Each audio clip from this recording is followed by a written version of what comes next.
Telugu premier league cricket పోటీల పోస్టర్ను తెలంగాణ క్రీడా మంత్రి వాకిటి శ్రీహరి ఆవిష్కరించారు. సే నో టు డ్రగ్స్ ప్రచారాన్ని యువతలోకి తీసుకువెళ్లేందుకు నిర్వహిస్తున్న ఈ టీపీఎల్ విజయవంతం కావాలని ఆకాంక్షించారు. యువతను మాదక ద్రవ్యాలకు బానిస కాకుండా క్రమశిక్షణతో బాధ్యతాయుత పౌరుడిగా మార్చే శక్తి క్రీడలకు ఉందని మంత్రి శ్రీహరి అన్నారు. క్రికెట్తో పాటు ఏదో ఒక క్రీడలో యువత రాణించాలని, అప్పుడే ఆరోగ్యంతో పాటు క్రమశిక్షణ కూడా అలవడుతుందని చెప్పారు. ఈ టోర్నీలో 2 తెలుగు రాష్ట్రాల నుంచి 600 టీంలు పాల్గొన్నారు. మొత్తం టోర్నీలో 80 లక్షల రూపాయల ప్రైజ్ మనీ అందించనున్నారు. టీపీఎల్ తెలుగు ప్రీమియర్ లీగ్ అని దక్షిణ భారతదేశంలో అతిపెద్ద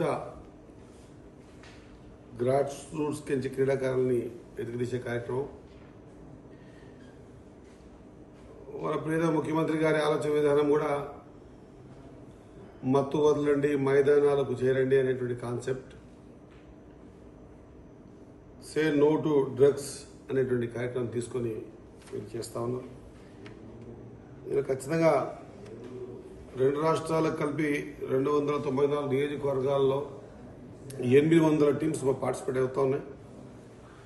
2 లక్షల వరకు ప్లేయర్స్ కూడా ఆడబోతా ఉన్నారు. కాబట్టి దీంట్లో తమరు కూడా ఆడి ఒక తమ ఆట నైపుణ్యంతో పాటు